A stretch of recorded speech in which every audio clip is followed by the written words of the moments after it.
Ele Toldot Yitzchok ben Avraham Hoylidis Yitzchok. So Rashi explains why they have to say Avraham Hoylidis Yitzchok, because people suspected that Yitzchok was not Sarah's son, Avraham. So they say that. Rabbi Nachman explains that you have what's called the 10 spheres. Are you all familiar with the concept of the 10 spheres? We're not going to go into the Kabbalah, but are you familiar with the 10 spheres? Keser, Chochmah, Bina, Chesed, Gevura, and so on. Avraham is the paradigm of Chesed. Yitzchak is the paradigm of Gevura, right? What a person has to know is that Hashem is always sending down to us Chesed. There's always kindness in every single day, every single thing that takes place in the world. We may not see it, but the fact is, though, that one of the problems is that if you have too much chesed, too much kindness, you could become overwhelmed with good, too much good. So what we have to do instead is form a constriction. The constriction is Yitzchok. Avraham is the chesed, Yitzchok is the constriction. But what it means to us, you want the secrets, right? What it means to us is that in every chesed, there has to be a constriction too. Because otherwise, if it's too much good, right, you make too much money, you're going to forget about Hashem. It's happened before, right? You have to learn to constrict, keep the chesed within parameters that we can handle. If you do that, that's what Yitzchak is all about. Avraham Hoylidis Yitzchak. Because first comes chesed, then comes gevura. The gevura comes from where? From the chesed, right? So in the chesed, you have to try and find a reason to understand that it should be constricted. Don't overwhelm, give the child everything. You have to have some discipline, right? So that's how the Parashat starts off. And then it says that Yitzchak was 40 years old, he got married. And Rivka, can I tell a little joke in the meantime, right? Can I? David, you organized it. I'm going to ask you for your permission. Last week, Chayisora, right? You have the shidduch of Rivka, right? Okay, shidduch. And Lavan says to his sister, he says, what's your rush? You're 3 years old. What's the big deal that you got to do it right now? And she answers, but I'm in the Parsha. Right? Well, you guys don't know about what the Parsha is. The Parsha is when you're looking for a shidduch. That's called the Parsha. She said, I'm in the shidduch. I'm in the Parsha. So I got to have.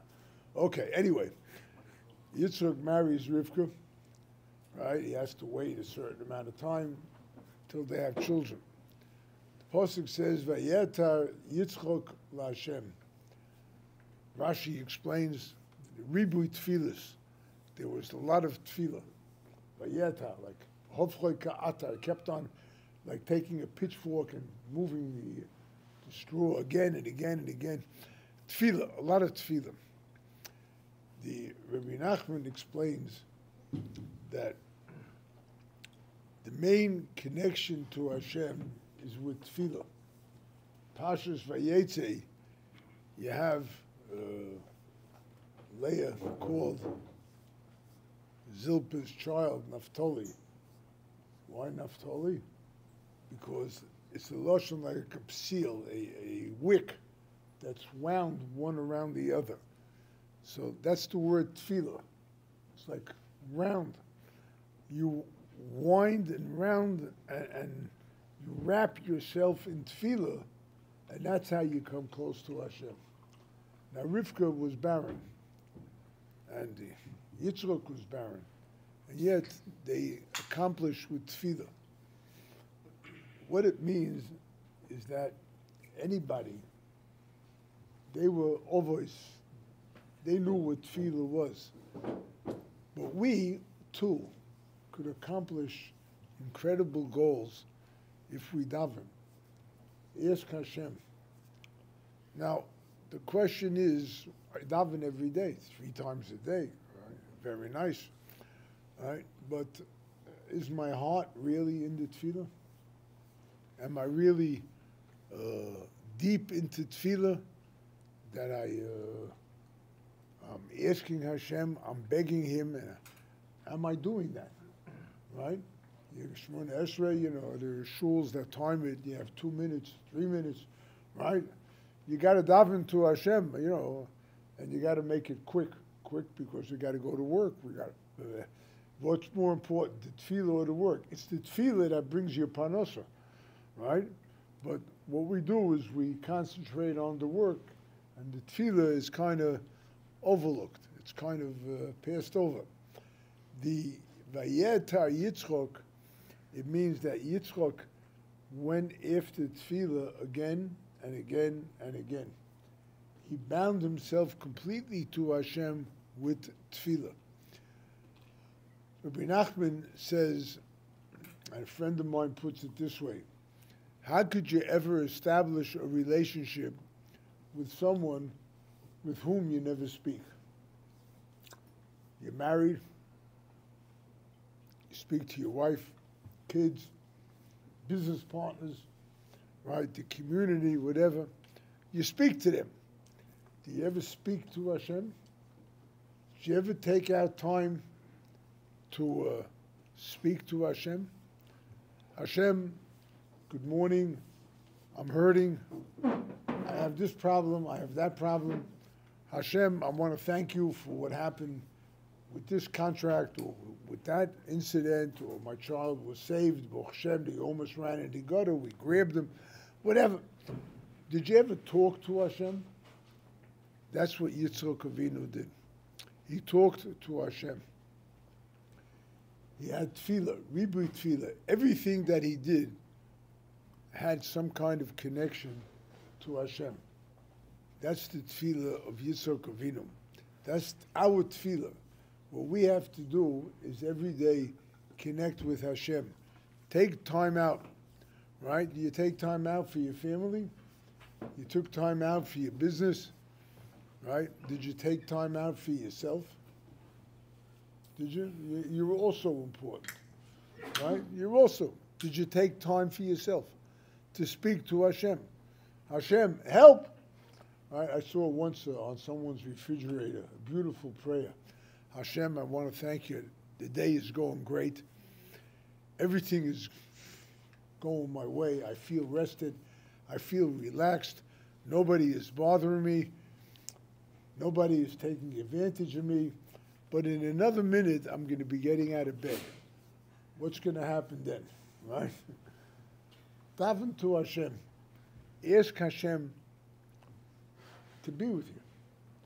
Right?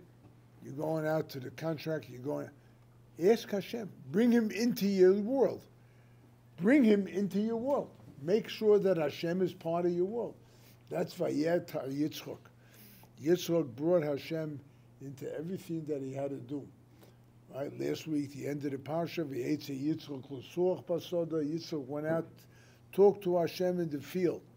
Right? Because in the field, he felt it's quiet, it's peaceful, I can meditate here. I can speak to Hashem without interference. Right? And that's what you have to learn to do. Take time for yourself. Go to a place, could be under your covers, right? I always found that very conducive to sleep. But if you're under the covers, nobody's watching you, nobody's with you, right? Hashem, I got this problem, I have that problem. Speak to us, speak to Him. Tell Him what's going on in your life, right? Bring Him into your life. That's the important message of Vayetar Yitzchak. But Rabbi Nachman says that you can't really connect with Hashem unless you first have joy. Right? Why? He says, you have to have what's known as Yishuv Hadas, a tranquil mentality, right? We're always disturbed, we're always rushed, we're always pushed to go here, to do this, to do that. You have to have a tranquil mind. How could you get to a tranquil mind? With joy. If you're happy, and you know it, clap your hands, right? But if you're happy and you know it, right, you'll be in a positive frame of mind. Simple as that. When you're happy, it's a positive frame of mind. If you're depressed, it's a negative state of mind, right? Negative state of mind, you can't really get your act together. It's impossible. But if you start positive thinking, right, then you could start concentrating on what's important in life. What is important to me, right? So we have to have joy. Now joy, Rabbi Nachman says, is the hardest of all the devotions. You want to serve Hashem, ivdu es Hashem b'simcha, right? Serve Hashem with joy. But joy is the hardest. Why is that? Because the entire world is very depressing. You've been in our mikveh in Uman? No, that sounds depressing. Right? You've been there, right? When we bought a property in Uman, and we built a mikveh, a building and a mikveh, right? When I went with the contractor to pick out the tiles, I found a box of tiles with like a rubber ducky on it. So I bought the box. And the guy asked me why. I wouldn't tell him. I just make sure you put in the time. Okay. Finally, before Rosh Hashanah, when we opened the mikveh, he says to me, you got to tell me why you buy those rubber duckies. I said, if you ever been in Uman, it's a very depressing city. It looks like it's from the 1800s, or maybe the 1700s. It's a depressing city. I said, when a guy is going to get undressed and go into the mikveh, he's going to look in front of me, he's going to see several tiles of a rubber ducky. What's he going to do? Smile. I said, I want to smile. Right? Guy's going to go, okay, life isn't all that bad. You can have a smile too, even in the most depressing moments. The idea behind it is that you got to bring about joy into your life. You go to a wedding, you go to a bris, a kiddush, right? Very nice. How long does that last? A couple hours, 2 hours, 3 hours, 4 hours, right? But what about the rest of the day? You have to make the joy happen.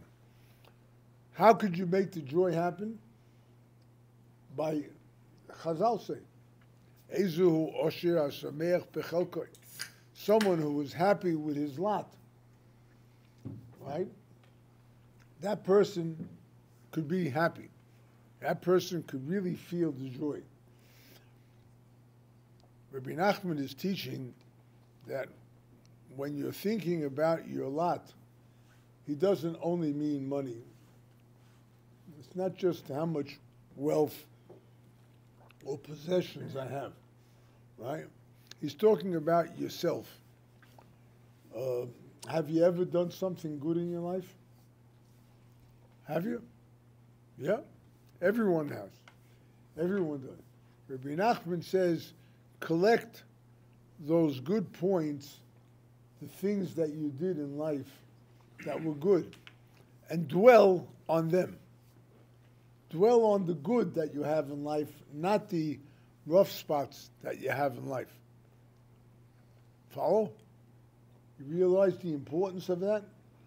When you realize that you have good, you did good, you accomplished, right? Whatever it was. Maybe I'm not the greatest. Probably not. Maybe I'm just a regular guy. Maybe I'm less than a regular guy. But I did do good. I did accomplish something in my life, good things. I should learn to be happy with the good that I did, with the good that has come my way. Right? I had this past Shabbos, a great-granddaughter, Baruch Hashem. I got the call, very nice today. It's my 44th great-grandchild. 44th, right? And I look and say, where do I come to something like this? Where do I get something like this? Where do I get this blessing, right? I don't know. I really don't know. I just say thank you, Hashem. And I thank Hashem for all the good things that happened to me during my life, right? I was a kid, about 4 years old, 5 years old, running on the beach in Rockaway, in Brooklyn, in Queens, right? And I ran into somebody's umbrella. You know, they had an umbrella. I was my head down, the umbrella, but it was the round part of the umbrella, not the pointy part. So I didn't lose my eye, right? I have a scar over here, right? But I got it. Baruch Hashem. I thank Hashem that I didn't lose my eye. I thank Hashem, right? I was 4 years old. What do I know, right? But the person has to realize there are good things that happened to me in my life, things that I may have not had any control over. And there were good things that I did have control over. But I have to think back on all the good that happened to me, all that chesed Hashem. We opened the talk speaking about the chesed of Hashem, Avram Avinu, chesed, right? We have to look and find all the chasodim, all the kindnesses that Hashem did. That's part of my life. I had a Baal Tshuva once. Came to me. He was 25 years old. He says, I don't know what to say. I found out about Judaism a year ago. I was 24 when I found out about Hashem. What do I say? Well, I lost 24 years of my life, right? So I asked him, where were you born? He says it was that bastion of Judaism, Wichita, Kansas, right? In the heart of Wichita, Kansas, he was born to a Jewish family. And he grew up. And I said, and who put your soul there? Hashem. And where did you go to school? Hashem knew where you went to school. And Hashem knew where you went to high school. And Hashem knew where you went to university. And Hashem knew everything. He brought you along a path that was a catalyst for you to find out about Judaism a year ago. So you didn't lose 24 years of your life because Hashem put you there. Take those years and put them now use that energy to put it into Judaism, right? The guy walked away with a smile on his face. Joy. Joy comes from what? From the good points that I have in myself. Okay. So now you have to look at the Parsha. Take a look at Yitzchak Avinu and Rivka. They're married 20 years, no children. They want children, right? Yitzchak davens. Why did he daven? Because he had faith, emunah, that Hashem could answer his prayers, right? And the Arizal brings, it's in all the Sfarim, the Zoya, the Ari, Rabbi Nachman is loaded with this. Emunah, faith, is tefillah. It's the same concept as praying. If you pray to God because you have faith He could answer your prayer, you'll pray to Him. If you pray to Him, it's because you believe He could answer your prayer, right? So prayer and faith go together. They're one and the same concept, right? Yitzchak had emunah. Yitzchak believed that Hashem could answer his tefillah. And so he kept at it, 20 years, right? Well, let's take it even further. Did you ever hear of Shmuel HaNavi? Yeah? Shmuel HaNavi.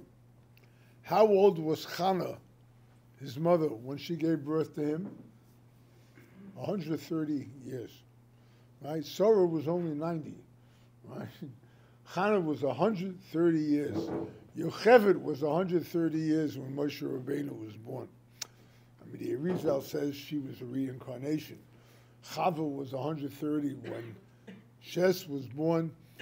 Yocheved was a reincarnation of Chava. She was 130 when Moshe Rabbeinu, according to the Zohar, is the same soul as Hevel. Right? And then Shmuel HaNavi is compared to Moshe Rabbeinu. Moshe v'Aaron b'Chahana v'Shmuel b'Korei Shmoy. So Shmuel, Chana was 130 years. She knew she was going to have a child, a Navi. But she didn't know when. 130 years she prayed. Reb Nosson of Breslov brings to Gemara in Eivin. Gemara says, Adam Arishon Chosid Godel Hoya. Adam Arishon was a very, very devoted person to Hashem. Okay? What was the devotion? That's the question. How devoted was he? Right? The Gemara in Sanhedrin lists that the day that Adam was created, the day had 12 hours, right? The first hour, let's say the day started at 6 o'clock in the morning. The first hour, Hashem collected the dust, put it all together, started forming the body, started forming the limbs. Right? The Gemara goes on and tells us that. When did Adam Arishon stand on his feet? The 9th hour of the day, 3 o'clock in the afternoon. That's when he was breathing life into him. And now he's alive and he's walking around.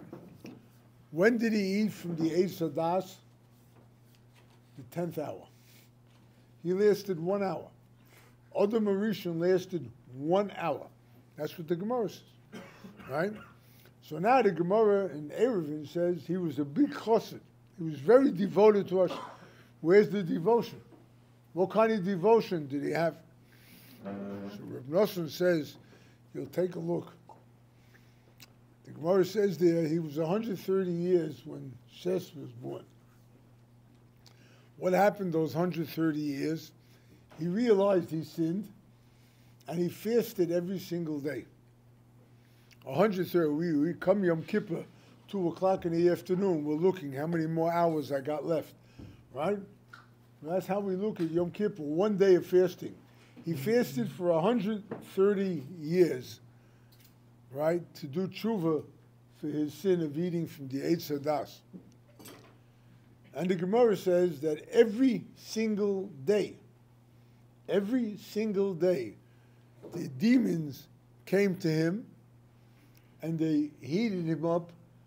They forced him to do a sin, masturbation. He did that sin every single day for 130 years. Where's the great chassid? Where's the devotion? Right? Reb Nosson of Breslov explains that he's called a chassid because he never gave up. 130 years you're battered. 130 years you're beaten by the Eitz Hara. Every single day you got problems, right? And he never gave up. That's why he's called the Chassid Godel, right? He never gave up, right? Why did he give up? Because he believed in Hashem. He believed, he davened, every day he would daven, right? The lesson for us is what Yitzchak Avinu, Vayetar Yitzchak LaHashem, he prayed, Ribu Tfilos, a lot of Tfilos he gave. Why? Because he believed that Hashem could forgive. He believed that Hashem will forgive. He believed that things will turn out well. And they had the son Shes. The Gemara says, Shemimenu hushsas ha'olam. The world came from Shes, right? So a whole world, all the population, 8 billion people on the planet today, all came about because Adam Arishon never gave up, right? That's what we have to learn. The problem is faith. Faith. We have to increase our faith. Now, I'm entering my 80th year. I'm in it already. And I grew up in Borough Park. You ever hear of it? It's a place up north, somewhere in the conclave of Brooklyn. Anyway, that time, Borough Park was half Jewish, half Italian. And of the Shomer Shabbos community, there was about like 15% of the Jews who lived in Borough Park. So it wasn't the Borough Park that you may know of today. So I lived on a block. We had our fair share of Italians. We had our fair share of playing together. We had our fair share of fights. I had my nose broken and a few other things. We had, Baruch Hashem, we had this, we had that. Today, the world is not that way. Today, the world is so filled with anti-Semitism that you have no idea where to turn next, right? Education is supposed to get rid of racism, right? So now, on all the campuses, they have anti-Israel. What happened to the anti-racism? What happened to the education? It's nothing, right? All over the world, Netherlands, you go to a soccer game and you get beaten up. You go to a soccer game, right?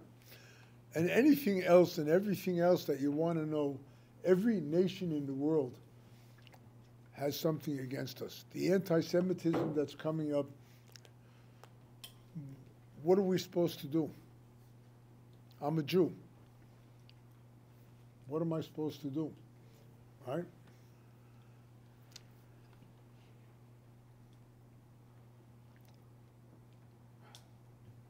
The thing that we have to realize is that Yeshaya HaNavi says, "V'ere ki ein ish, v'eshtoimim ki ein mafkia." Hashem says, Hashem, I am amazed that there's nobody standing up for the Jew. And therefore, Vatosha lo Yisroi, I myself will come and save the Jews. Now, if you have faith, you see that unfolding in front of your eyes. What goes on in Eretz Yisrael today, right, you can't explain. So many rockets, right? There's almost no casualties. Almost. I won't say there's none, but there's almost no casualties with all the rockets. 300, 400, doesn't matter, right? The Yidden are here. The Yidden are here to stay. What we need is faith that Hashem is really watching over us, that Hashem is with us every single moment. Hashem is taking care of Am Yisrael. And it's that way all over the world too, right? No matter how much we are suffering from all the different places, Hashem is there. Why? How? Right? We don't know. But we have to have faith that He's doing it, right? We can bring many proofs. All the Nevi'im, all prophesied that prior to Mashiach's coming, the Jews will return to the land, to Eretz Yisrael, and they will rebuild it. They will plant, they will grow, they will build, right? That prophecy we see with our own eyes is coming true. It's happening, right? You see the prophets coming alive in front of us. You have to have faith that it's really happening. You see, you can't understand what goes on in Eretz Yisrael. Can't. But it's happening, right? Now, I remember the Suez War in 1956. I was 11 years old, but I remember it. And then the Six-Day War, 67, the War of Attrition in 1970, the Yom Kippur War in 1973, right? The Lebanese War in 1982, and so on and so forth. But if you take a look, the Gemara says that Moshiach won't come until we all do tshuva. If you take a look at the progression of every war that took place in Eretz Yisrael, including from October 7th, you will notice that more and more people are turning back to Hashem. There's a greater Baal Tshuva movement. Why is that? Because it's time for us to be redeemed. And Hashem is working it out for us. And all we have to do is have the emunah that is going to happen. If we have the emunah, it'll happen now. We won't have to wait another couple of years. All right? Now let's bring a little bit support for that. The first is one medrash that says every exile that the Jews endured was really by several nations, not just by one. The first one was Babylon, Nebuchadnezzar.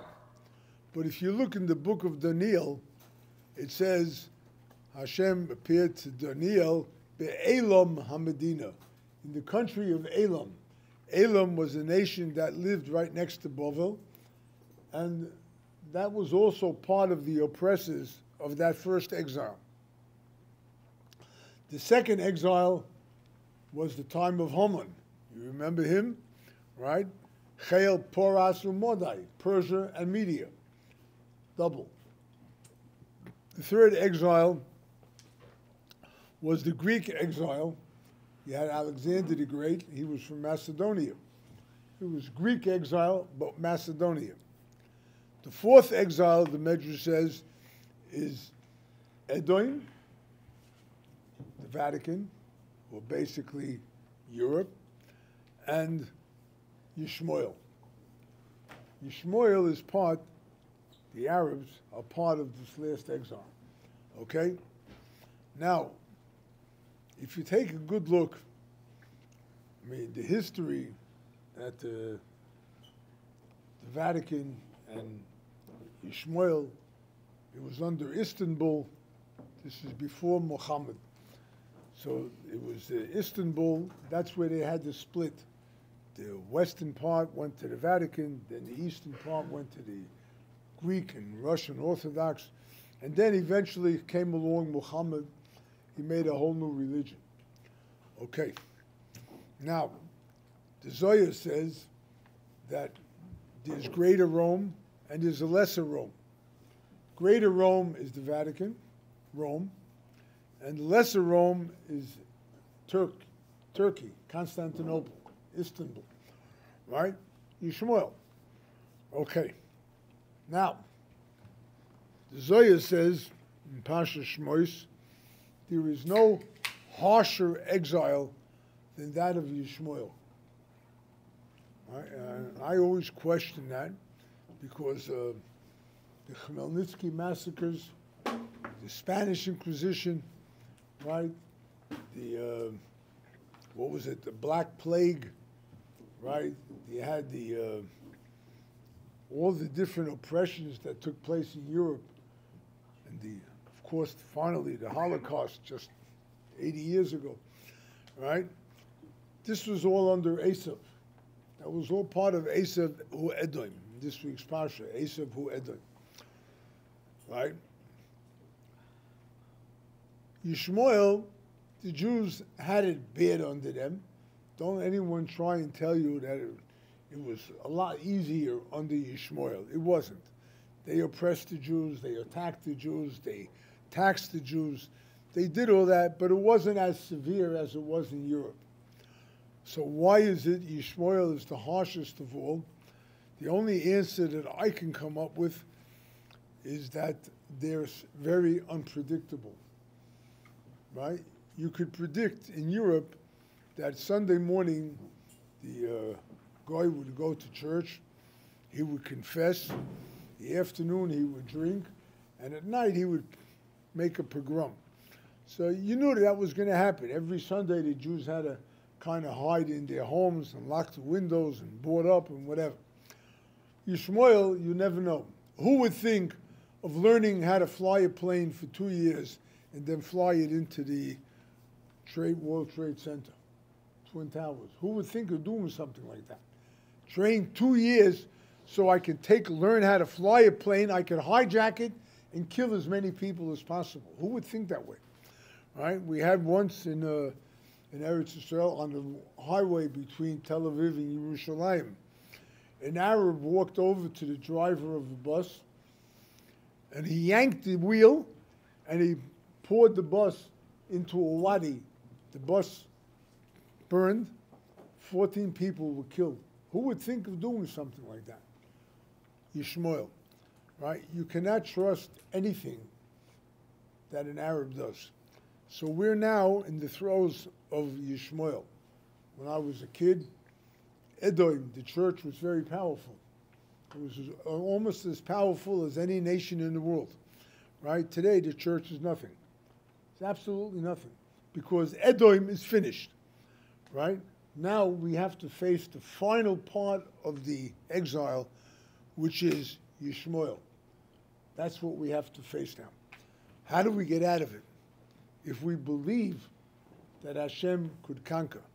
You have last week's Parsha. The last pasuk says, "Vayishkenu mechavila Ashur Yishmael," and all his children, they dwelled in a certain area, right? Al Pnei Kol Echov Nofel. They fell, right? Two parshas earlier in Lech Lecha, it says, "Al Pnei Kol Echov Yishkoin." They're going to dwell. In this week's parsha, last week's parsha, it says they fall, right? Rashi brings in Medrash that as long as Avram was alive, they dwelled. Once Avram dies, so they fall, right? The Baal HaTurim picks up on that, and he says, "Al Pnei Kol Echov Nofel," they fell, right? And this week's parsha is Eile Toldot Yitzchok ben Avram. Yitzchok is now on the ascendancy. Klal Yisrael is now going up in the world, right? You take a look what goes on in Eretz Yisrael. Their leaders in high tech, Waze. Anyone hear of Waze? Right? Right? It's an Israeli company, right? And there's bus schedules that the Israeli company, high tech, their leaders in the world, right? They can work against Silicon Valley. Medical equipment, Israel medical research, agricultural equipment, they're leaders in the world. Why is that? Because Hashem said, the prophets, you're going to come back to Eretz Yisrael, you're going to build. They're the world leaders, right? Who comes with solar energy and all these kind of things. Why is that? Because we believe. We believe that Hashem will watch out for Eretz Yisrael. We have emunah, we have faith. We have to establish and strengthen our faith. As we do good, chesed, right? We said earlier, chesed is something that spreads out.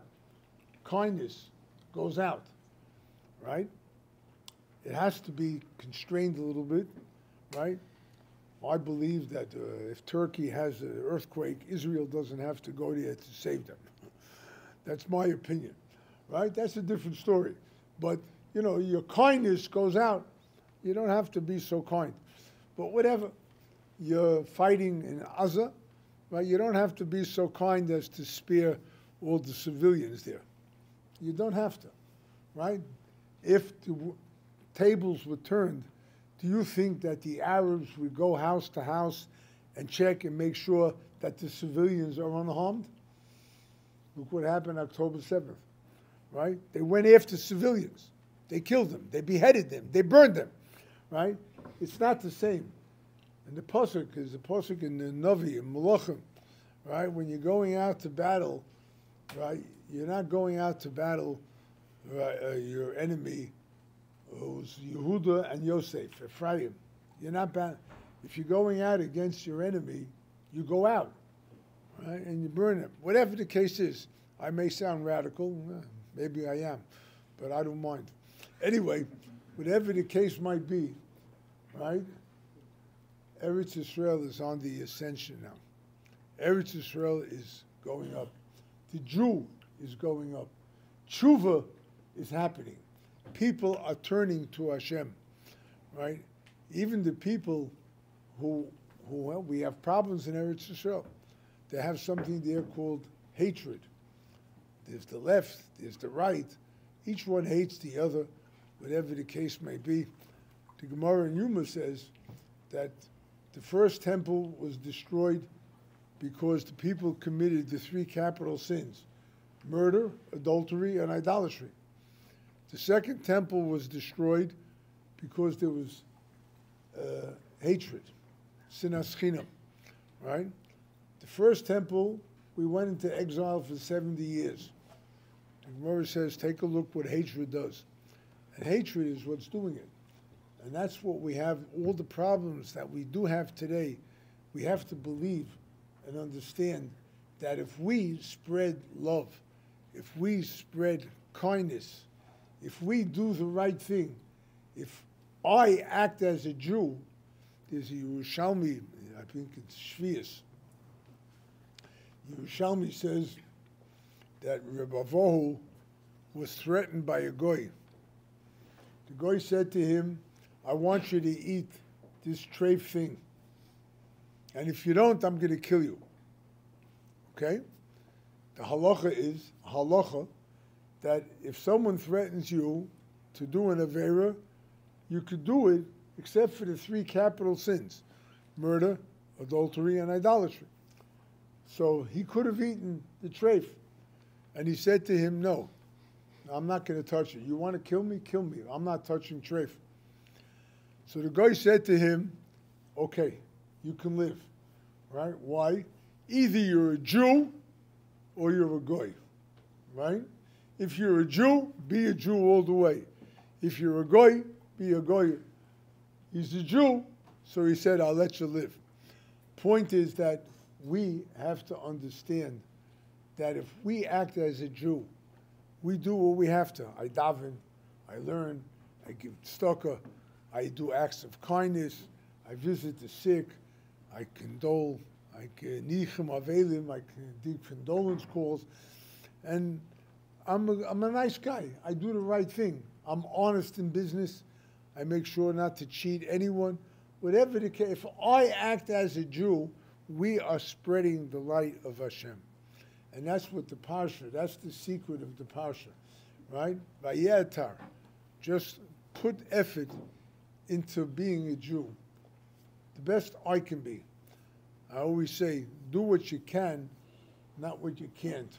There are a lot of lofty ideas, a lot of wonderful thoughts that you can, I'd like to do it. But frankly, I can't do it, right? I'm not required to do what I can't. I am required to do what I can. Let's hope, Be'ezah Hashem, we do what we can. We fulfill the mitzvahs as best as we can, right? Gemara says, buy a nice esrog. It's Hanukkah, have a nice menorah, right? Use oil if you can instead of candles. It's nicer, right? It doesn't mean you have to.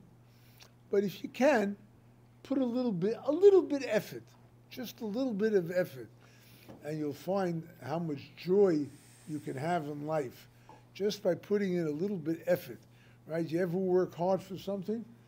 You worked hard for something, you feel better, right? Those are the good points that we have in life. And with this, Be'ezah Hashem will all merit to see the coming of Mashiach and the building of the Beis HaMikdash. Amen. Are there any questions? First of all, I represent Breslov Research Institute, Rabbi Nachman. And Rabbi Nachman has what to offer. Rabbi Nachman has all these different points of prayer, of joy, of faith. Keep on strengthening yourself, never give up. All these things are all found throughout Rabbi Nachman's writings. And Rabbi Nachman had a student, Reb Nosson, who recorded his teachings, and he originated his own Torah novella. One of them is Likutei Halachos. Right? Now, I'm sure you all heard of the Shulchan Aruch. Right?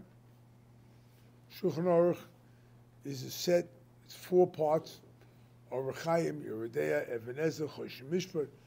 It's got 4 parts, and it tells us how to live like a Jew. You want to live like a Jew, live like a Jew. How can you? Following Shulchan Aruch. So we have to learn all 4 parts of Shulchan Aruch to know what the right thing to do. Shulchan Aruch is the body of Torah. You want to know what an esrog is. You want to know what Shabbos is, what Pesach is, Matzah, right? Whatever mitzvah you want to know, it's kashrus. It's in Shulchan Aruch. But it's the body of laws. What does that mean to me? That this is all I have? Follow this body of laws? Or is the Torah a lot of secrets in it? What are the secrets that are found in Torah? Right? What's the soul of the Shulchan Aruch? What is the soul? Right? Reb Nosson took the Shulchan Aruch, all the set laws that are in Shulchan Aruch, getting up in the morning, getting dressed, wearing tzitzis, tefillin, davening, Shulchan Aruch, Shabbos, right, whatever. He took every set of laws found in the entire Shulchan Aruch, and he wrote his own chidushim explaining how that law of Shulchan Aruch applies to you 24 hours a day, 7 days a week. Right? How tzitzis applies 24/7. Tefillin, you're not allowed to put it on Shabbos, but the concepts of tefillin apply 24/7. Shabbos is 1 day a week, but the concept of Shabbos applies 24/7. Right? Kashrus, eating. Right? I'll give you a small example on kashrus. Right? You want to drink milk, right? What do you have to do to drink milk, right? You go to the cow, squeeze the udder, and you can drink milk, right? It's that simple. What happens if you want a quarter pounder? You want a hamburger, right? What do you got to do? You got to take the cow, you got to slaughter it, you got to check it out, make sure that the parts are okay. Then you got to skin it. And then you got to take the meat, and you got to separate the fats and take off all the fats from it. Then you got to devein it, take away all the blood, right? And you got to salt it, right? And then you can first cook it because you can't eat raw meat, right? That's not just halacha. I mean, it's stam, right? So if you want milk, you can drink milk. You want meat, you can eat meat, but never the twain shall meet. You're not allowed to have meat and milk together, right? Can you? No. Okay. Says Reb Nosson, right? What's meat and milk together? What do they offer us? Well, milk is like something that comes directly from Hashem. Anyone here in business, do you ever notice all of a sudden the contract opens up, comes to you? Did you ever see that? Right? That's something that comes from Hashem. A shidduch. How did you get your shidduch? Right? Somehow this girl came along, right? Yeah. And a lot of other things in life that just come to you. They just come to you. That's milk. Meat, on the other hand, represents our lives, the way we conduct ourselves in life. Anything you want, you got to work for. You got to shech the cow, you got to work hard, you got to skin it, you got to take out the veins, you got to work hard if you want even a little bit of meat, a quarter pounder, right? What's that, McDonald's, right? They have the quarter pounder, right? Whatever. But you want even a small hamburger, you got to go through a whole process which takes you a few hours in order to get it. Nosson explains that the two concepts will never meet. What Hashem is going to do for you, He's going to do for you, right? You can't expect Hashem to do for you what you have to do. On the other hand, what you have to do, you cannot wait for Hashem to come along and bring it for you, right?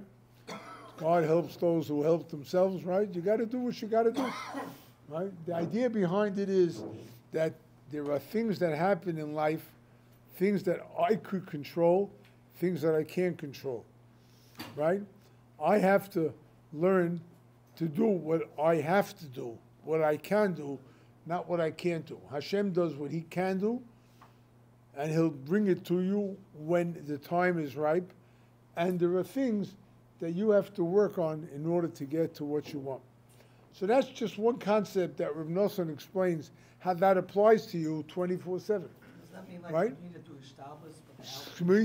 Does that mean that you need to do the hishtadlus? Does that mean I have a hearing loss? You need to do your hishtadlus? You have to do what you have The to do. outcome has nothing to do with what you have Nothing to to do. do. The outcome is only Is that up like to the Hashem. milk and the meat, if I understand correctly? Yeah. You do what you have to do. Right? You have a family, you got to feed them, you got to do what you got to do. Okay? Likutei Halachos, we have embarked abreast of research. There's a whole bunch of books there that we have brought out that you can find out what Rabbi Nachman's thoughts are on a lot of different topics. Likutei Halachos, we have just started this project. It's this volume is the second volume of Likutei Halachos, the second volume. It discusses the laws of tzitzis, of how tzitzis applies 24/7. 7 different discourses on tzitzis. Now, how can I say? I mean, it's very challenging. We started the project about 10 years ago. We made at least 10 different samples of how to bring out Likutei Halachos, and none of it worked. Or as Thomas Edison, when he was trying to invent the light bulb, you know, he kept on failing. And they said to him, "You're failing." He says, "No, I never failed. I found out 10,000 ways that won't work, but I didn't fail." Right? Baruch Hashem, we put a lot of effort. So we ended up with this volume, the way it is, typeset and explained and everything like that. It's an awesome undertaking, right? The original Likutei Halachos is 8 volumes, covering the whole Shulchan Aruch. It's got about 2,000 pages, and the pages are double-sided and double column, right? This Likutei Halachos, this volume on tzitzis itself, covers only about 25 to 30 pages in the original Likutei Halachos. This is about 400 pages. So it comes out that if we want to do the entire Likutei Halachos, it will end up being somewhere in the whereabouts of 70 to 80 volumes, right? It's an awesome undertaking. And we could use your help. I'm not making an appeal, right? I'm just saying we could use your help. If you want to join the project, you want to bring Klal Yisrael a gift of understanding why we do what we do, then Likutei Halachos. If you can choose to part with some of your hard-earned money, right, you would help bring the project forward. Right now we have one group of people working on it, 7 people, and it costs us $18,000 a month, about, right? And we bring out 1 volume a year. In my 80th year, I don't expect to see 80 volumes at the end of 80 years. But what we want to do is to set up 5 or 6 different groups, and each one will work on a different part of the Shulchan Aruch, a different part of the Likutei Halachos. So if anyone wants to get a portion of what the Likutei Halachos is all about, to bring Klal Yisrael, to bring all of Israel to understand why we do what we do, we're asking you to join us in the Likutei Halachos. All right? Any questions? Right? It could be on any topic, not just what we discussed. It could be on anything else.